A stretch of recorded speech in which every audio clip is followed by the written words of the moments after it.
গতকাল রাতে বিএনপির স্থায়ী কমিটির বৈঠক হয়েছে। সেই বৈঠকের বিস্তারিত জানাতে গুলশান কার্যালয়ে সংবাদ সম্মেলন করছেন বিএনপি মহাসচিব মির্জা ফখরুল ইসলাম আলমগীর। আমরা সরাসরি চলে যাচ্ছি সেখানে।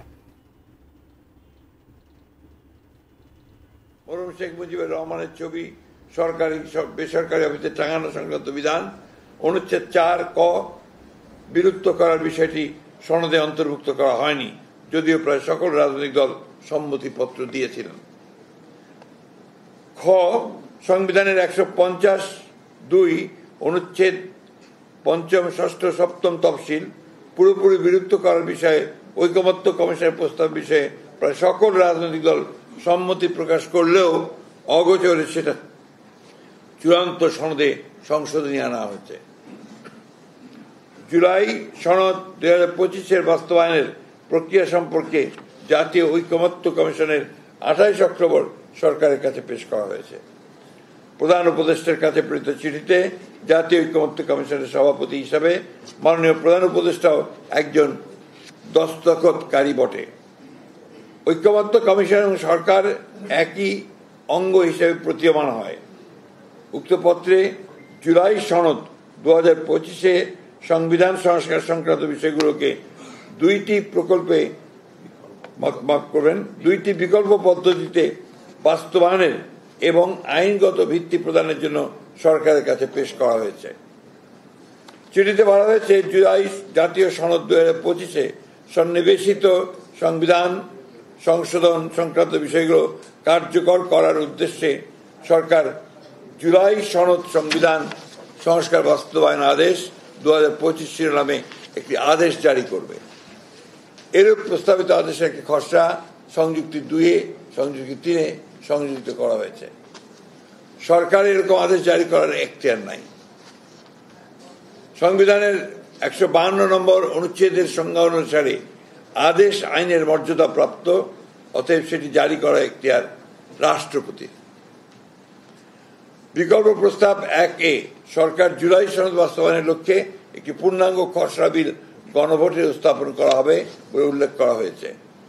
বিলের তফসিল 1-এ সংস্কার প্রস্তাব সমূহ সন্নিবেশিত করা হয়েছে। বলা হয়েছে বিল সরকারি গেজেটে প্রকাশ করা হবে। বিলে উল্লেখ করা হয়েছে যে সংবিধান সংশ্লিষ্ট তফসিলগুলি উপরে গণভোট হবে। উক্ত দফাসমূহের বিপরীতে স্বাক্ষরিত জুলাই জাতীয় সনদে অন্তর্ভুক্ত রাজনৈতিক দলসমূহের মতামত, ভিন্ন মত, নোট অফ ডিসেন্ট উল্লেখ করা হয়নি। অর্থাৎ ঐকমত্য কমিশনের প্রস্তাব এবং সুপারিশ একপেশে ও জবরদস্তিমূলক জাতির উপর চাপিয়ে দেওয়ার চেষ্টা করা হয়েছে। তাহলে এটাই প্রতীয়মান হয় যে দীর্ঘ 1 বছর ব্যাপী সংস্কার কমিশন ও জাতীয় ঐকমত্য কমিশনের সাথে রাজনৈতিক দলসমূহের দীর্ঘ ধারাবাহিক আলোচনা ছিল অর্থহীন, অর্থ ও সময়ের অপচয়, প্রহসনমূলক এবং জাতির সঙ্গে প্রতারণা।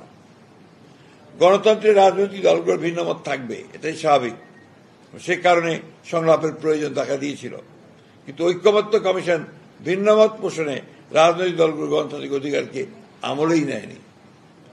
উক্ত বাস্তবায়ন আদেশে বলা হয়েছে, জাতীয় সংসদের সাধারণ নির্বাচনে নির্বাচিত প্রতিনিধিগণের সমন্বয়ে জাতীয় সংসদ গঠিত হওয়ার পাশাপাশি একই সঙ্গে একটি সংবিধান সংস্কার পরিষদ গঠিত হবে এবং তারা আলাদাভাবে সংসদ সদস্য এবং সংবিধান সংস্কার পরিষদ সদস্য হিসেবে শপথ নেবেন।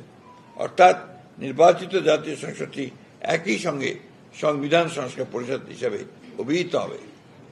প্রশ্ন হল, নির্বাচন কমিশন সাংবিধানিকভাবে জাতীয় সংসদ এবং রাষ্ট্রপতি নির্বাচনের জন্য ক্ষমতা প্রাপ্ত। সংবিধান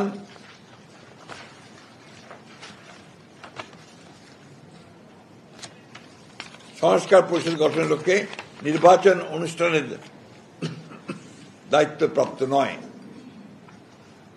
ঐকমত্য কমিশনের সঙ্গে রাজনৈতিক দলগুলোর আলোচনায় সংবিধান সংস্কার পরিষদ গঠনের বিষয়টি এজেন্ডাভুক্ত ছিল না, আলোচনার জন্য উপস্থাপিত হয়নি। সংবিধান সংস্কার পরিষদ গঠনের বিষয়ে কোনো ঐকমত্য হওয়ার অবকাশও ছিল না। উল্লেখ্য, জাতীয় কোনো সংবিধান সংস্কার পরিষদ গঠন করতে হলে তাও পরবর্তী জাতীয় সংসদের সিদ্ধান্ত নিতে হবে।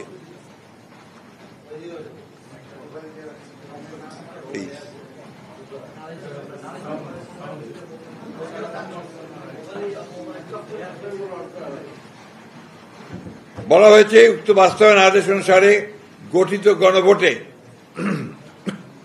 যদি ইতিবাচক সম্মতি পাওয়া যায়, বলা হয়েছে উক্ত বাস্তবায়ন আদেশ অনুসারে অনুষ্ঠিত গণভোটে যদি ইতিবাচক সম্মতি পাওয়া যায়, তাহলে সংবিধান সংস্কার বিলটি সংবিধান সংস্কার পরিষদ তার দায়িত্ব পালনে সহায়ক হিসেবে বিবেচনা করবে।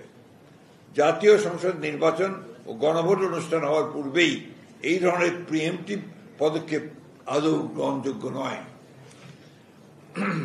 বলা হয়েছে সংবিধান সংস্কার পরিষদ প্রথম অধিবেশন শুরুর তারিখ হতে 270 পঞ্জিকা দিবসের মধ্যে যদি সংস্কার সম্পন্ন করতে ব্যর্থ হয়, তাহলে গণভোটে অনুমোদিত সংবিধান সংস্কার বিলটি স্বয়ংক্রিয়ভাবে সংবিধানে অন্তর্ভুক্ত হবে, যা সম্পূর্ণ অযৌক্তিক, উদ্দেশ্য প্রণোদিত ও হাস্যকর। জাতীয় সংসদের অনুমোদনের পর যে কোনো বিল রাষ্ট্রপতির অনুমোদন প্রাপ্তির পরই কেবল আইনে পরিণত হয়। স্বয়ংক্রিয়ভাবে সংবিধান অন্তর্ভুক্ত হওয়ার কোনো সুযোগ নেই, তা গণতান্ত্রিক রীতি ও সংসদীয় সার্বভৌমত্বের পরিপন্থী। বিকল্প দুই প্রস্তাবে জুলাই সনদ আদেশের বিষয়টি বিল আকারে না দিয়ে সংবিধান সংস্কার সম্পর্কিত প্রস্তাবসমূহ সরাসরি গণভোটে উপস্থাপন করা হবে মর্মে উল্লেখ করা হয়েছে।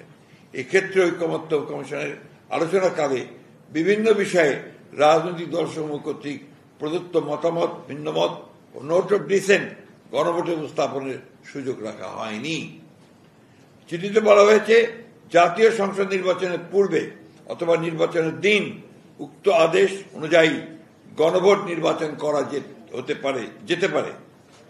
এখানে উল্লেখ করা প্রয়োজন যে বিএনপি জাতীয় ঐক্যের স্বার্থে জুলাই সনদের আইনি ভিত্তি রচনা এবং জনগণের সম্মতি গ্রহণের জন্য জাতীয় সংসদ নির্বাচনের দিনেই গণভোটের প্রস্তাব করেছিল।